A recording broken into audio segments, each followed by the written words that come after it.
appreciate that. 40 seconds. I don't think a lot of people saw that one coming. You obviously came out very, very quickly. So, I mean, did you envision a scenario in which you got this thing done that quick? I did come out and I let that left hand go from the chamber. The force of him dipping and me connecting with him with my hip even was a shot in itself. But I'd probably put that down to 15 months outside of the octagon. You know what I mean? A little bit overstepping the shot.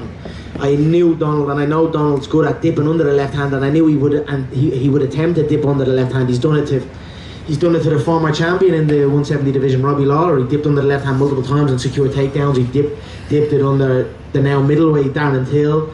So 15 months outside the octagon, a little eager, you know, take from it all and carry on. The shoulder strikes were incredibly effective. Was that something that you drilled? Was that a little bit of improvisation? What was that? You know, they'll have to say now, you know the way they say, I just got a left hand. They'll have to say, I've just got a left shoulder as well. A left hand and a left shoulder. The so-called experts of the game, when they'd be breaking down my skill set, they'd be saying, I'm just a fighter with a left hand, which is highly disrespectful and uneducated. And I'd be surprised that so many of the supposedly knowledgeable people, they'd be just claiming it as that. So it's a good shot in the clinch. You see it, you can really catch a man. So I knew I caught him with the first one off guard, and then I caught one or two more, and when we separated, the nose and the eye was bust. And it's a good shot. I've utilised that many times in the gym, and happy with it. You ultimately finished him with punches, but the high kick was a big part of the finish. I'm curious, I mean, obviously that's kind of his signature move in a lot of ways. I mean, was that something you wanted to execute, or? Yeah, no, of course. I knew Donald has the most head kick knockouts in UFC history. I was saying to Megan backstage, that's the equivalent of a world title to me, having a record like that, the most head kick knockouts. So, but at the same time, and I knew he was planning to knock me out with a head kick. I knew he wanted to, everyone, oh, what if Donald catches the head kick and all this. I knew this was what Donald would have been envisioning, and his team. They would have been practicing how to set me up with the high kicks. But at the same time, I noticed Donald has many discrepancies in the leans and dips and under certain attacks that can also set him up for the high kick. So the high kick was something I thought I could catch him with also. His grandmother came in and spoke with you. I'm curious if you could share the details of that conversation. She's just a phenomenal woman, that lady. She's there from the first fight of the night till the final fight of the night, and even after the bout came over, and she just showed me respect, and I showed her respect, and it was great to finally meet her.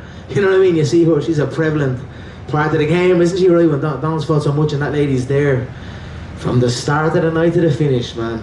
What a lady, and what a man she's raising. Very, very, very honoured to share the cage with Donald, and very proud. You know, he's a good man, and he's got good people behind him, and much respect. Last thing for me, Conor, we had a chance to speak with Dana already. I know there's a lot of options on the table, but he seems to think lightweight title shot is the best move for you going forward. Now, you've come out and said, at least I guess to him and to publicly, that fight is not going to happen between Khabib and Tony. I'm curious, what kind of deadline because you'd certainly be in line for the winner, but if you could slide in, that would be pretty impressive. But is there like a deadline? No, I don't think the who matters, right? I think, okay, the lightweight title will be there, right? That will be there, you know. You see the difference in the physique, the preparation, and that, and that will come back around that shot. So I'm certainly not gonna, if this fight does go ahead, sit out and wait for it through holidays and injuries and all this type of thing that goes with it. So the who doesn't matter for me now. It's just I'm looking at dates now, and I know March was there, and I'm gonna have a look at the calendar and see where we're at. And Lorenzo gets back in from Panama on Tuesday, so I'll toast a fine Irish whiskey with Lorenzo. I always look to do that, you know, tradition. I was talking with Dana, so he gets back on Tuesday to Vegas, so I'll stay here and I'll go for dinner and a toast with Lorenzo and Dana, and I'm sure we'll chat about it then and see what's what. So I'll be ready. You know, I'll have a celebration tonight. I'll chill with my kids tomorrow. I'll show Junior the fight on the telly, see how he reacts to it, see what he thinks of it, and then back to training. You know, when you take, before a fight, you taper off for the final 2 weeks. So if you get a quick win and then you kind of go off, then all of a sudden it can be 4 weeks without a full training, you know what I mean, without a real training session, and then you slip behind again. So I'm gonna make sure not to do that and get a good session in the day after tomorrow and carry on. Congrats, Conor, on your victory. Very impressive. Thank you. Just kind of curious why you let yourself get in that before, where you didn't do those things that you're just talking about you did now. What was it that put you in the bad spot? I achieved it all, right? I broke the game before I was 30 years of age. Simple as one belt became not enough. One belt's almost not even enough anymore. You got to get the two to even start questioning, or start earning a big style. So maybe that I achieved it all. John always says the worst. My coach says it's the worst nightmare for a coach if a student achieves it all. The money, the fame, the belts, all of this. What then to motivate me? So I probably had to go through that and then just come back for the love. Like I got into it in the first place for the love. So and everything's a learning curve, and you learn what's right and what's wrong. You know what I mean? So. Did you ever have a point like after the Khabib fight where you just were sitting there thinking about what you did and thought, I made a mistake here, I made a mistake here, because you still have achieved everything, right? But you went into this fight and performed. So obviously something changed from your preparation in the Khabib fight to this. It's just my commitment, I wasn't committed, and for me, it was just a disrespect to the people that believe in me. So if I'm forming a team and I'm building, look, it feels like the world lights up when I make the walk, right? Everyone's so invested in it and excited by it. And then I've got the team of people that are behind me and putting their all and taking time away from their family and their people to come help me. And then I'm not committed with it, So I'll go training and then I'll go missing for 3 days and then I'll come back and it's sporadic and it's on my call and I'll ring and say, hey, we're in the gym now in the next half an hour, I'll make sure everyone's there. I just felt like I disrespected the people that believed in me and supported me, and that's what led me to recenter myself and get back to where I was at. I wonder if you feel like you can turn that Khabib fight into a fight like this, where I know you want to win the fight, but will it get nasty, or will it be a fight where you're able to do what you did here and people really, it seemed like they fell back in love with you like they had done several years ago? It's got very personal with that man and his team, and look, it is what it is. I make no promises. Then I am who I am, and it is what it is. So I'll certainly be focused on the skill sets. You know what I mean? We have a particular skill set, myself and that man. He holds onto the legs, and I come for it. So I'll be excited to get that one back. So we'll see what happens. We'll see what happens in the Tony fight. Tony's another interesting foe for me. See what happens. If something happens, I'll be here. Just two last questions. I wanted to get your opinion of that fight. Do you think, everybody talks about Khabib has won 28 in a row. I think Tony's won 16 or 17 in a row. Do you think Khabib is a lock to win that, or do you see a way Tony could win that fight? A fight's a fight. Tony's hittable, but he's awkward and he's rangy and he's, you know what I mean? So anything can happen. Let's see what happens.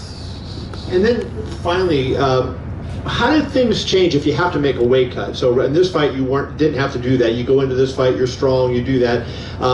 Do you have to test in maybe training camp? Oh, no, I won't test. I've done it before. I'm Mr. Weight Class. You know what I mean? I've gone through all the divisions, right? I've gone through 3 divisions now.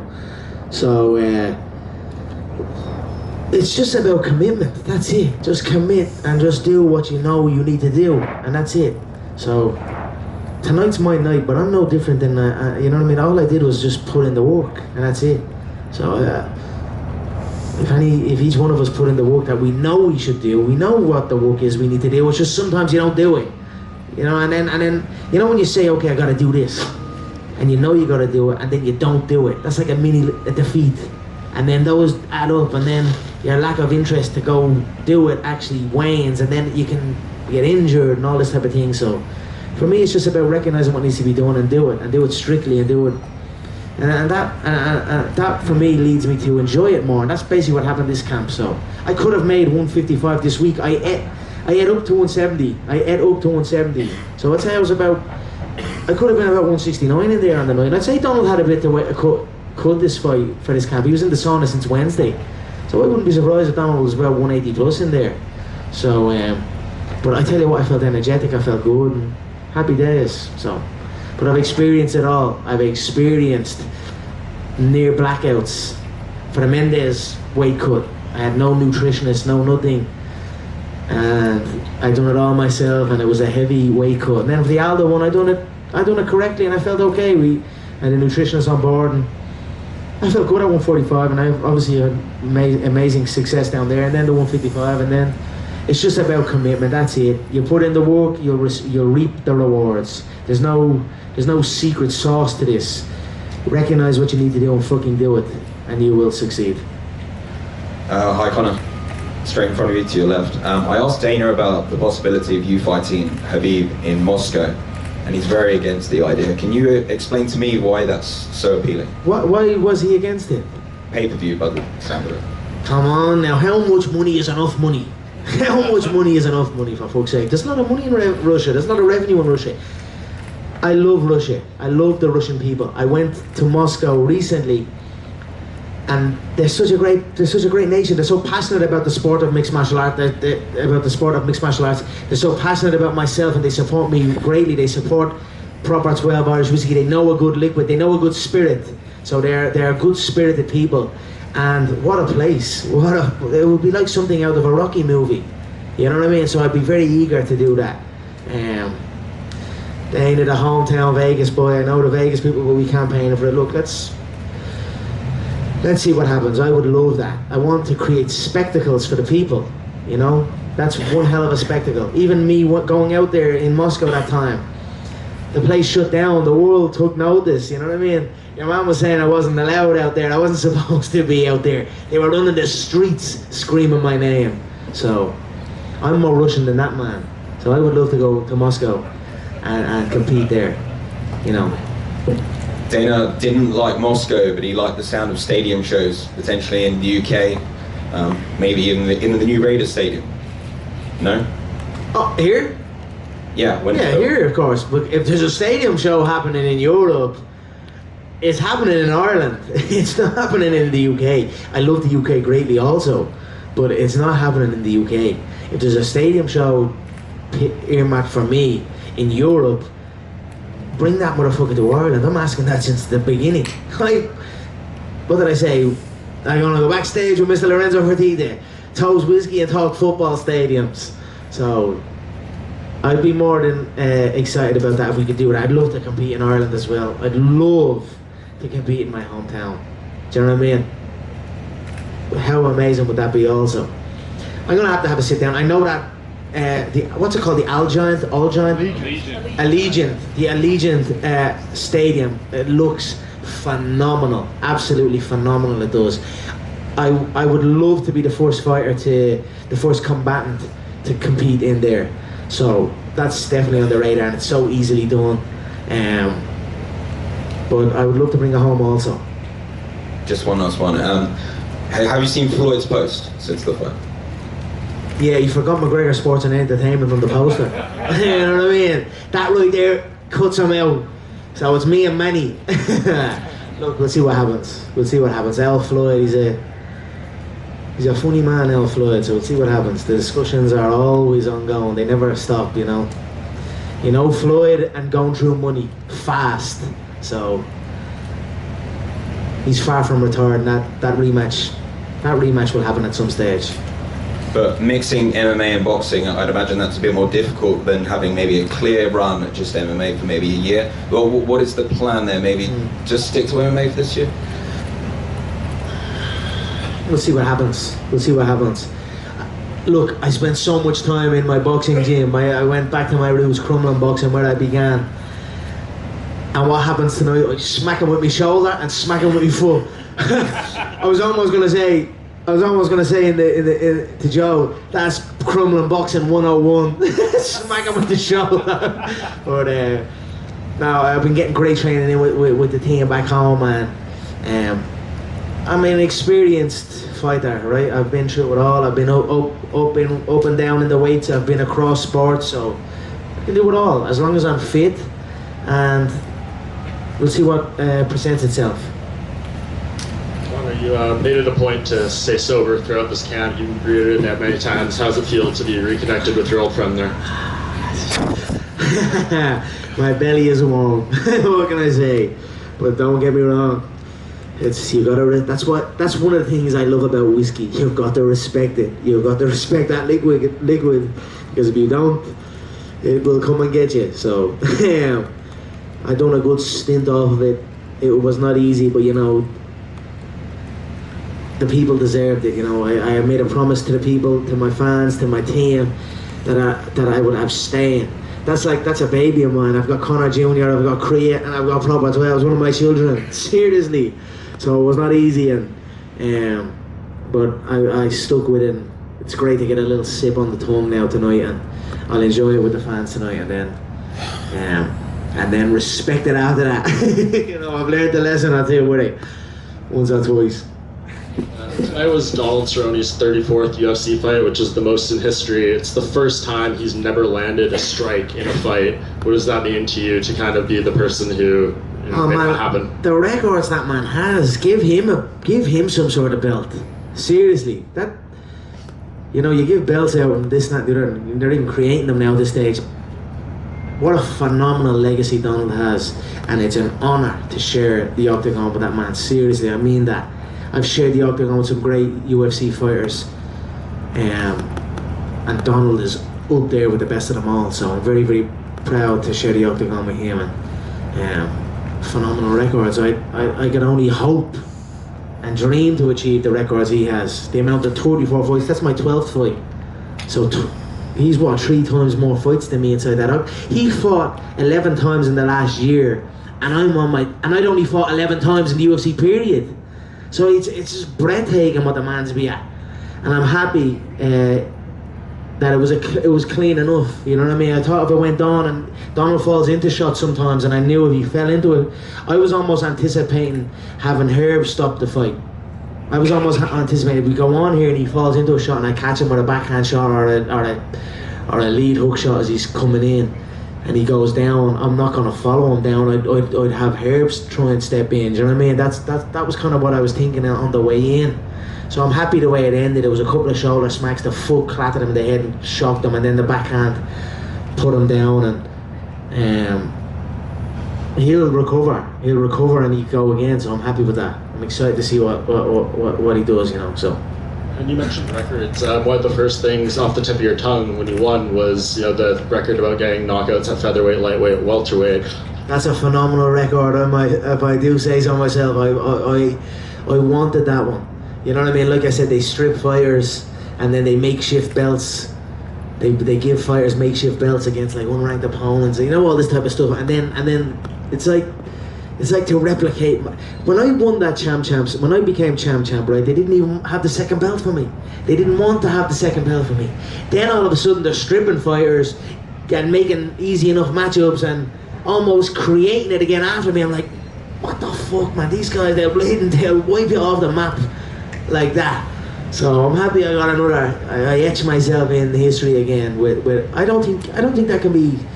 I don't think that's a record that can be achieved handily again, you know, across 3 weight divisions, and so I'm happy with it.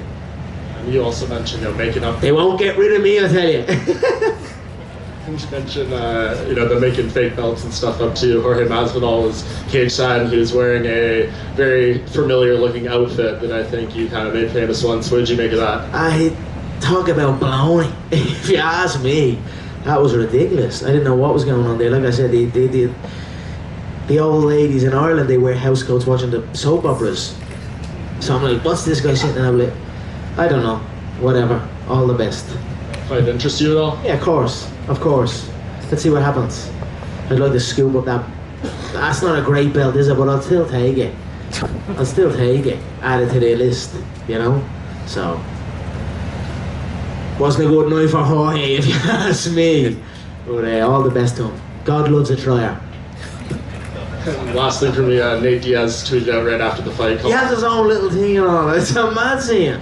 I don't know what is going on. Nate Diaz tweeted out right after the fight, calling it weak as fuck.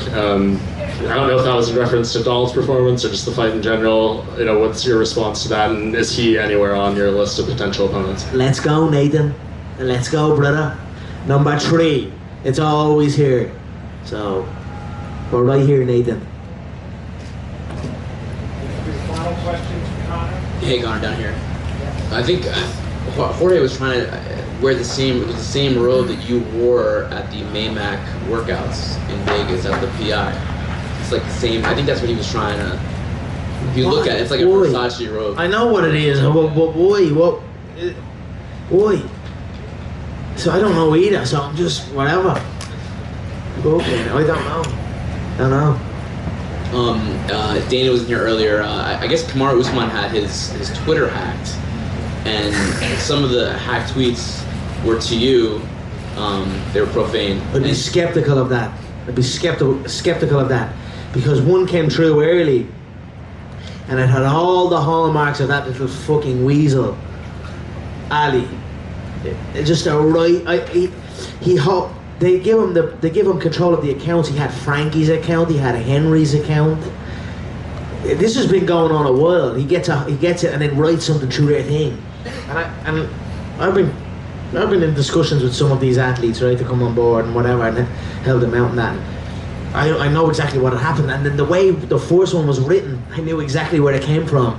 And then all of a sudden, a little bit heavier ones, and then it became a hack job. So whatever. I don't know what the fuck. I don't know what's going on tonight. It's a bit of a weird night, wasn't it? The two boys doing mad stuff. I don't know, man. Whatever. All the best to them. So you think it could have been this month's weekend or Ali? No, I don't think it was Usman. I don't know. I don't care. I don't care, man. I actually don't care. It just had all the hallmarks of your man that's done it in the past multiple times. So that's why because Dana, I didn't even see it originally, right? And I saw one originally, and Dana then sent a message to send to me. Oh, this is happening. I was like, I don't think. And then but I didn't see any of the rest of them. I just saw the first one, and the first one had all the hallmarks of your man logging in and doing his thing like he's done with all his other clients that he represents. It's happened though. This is happening since years. Like I'm talking to, like even with the other crowd. Like I've been dealing with this a long time, so I know exactly what the sus is. But whatever.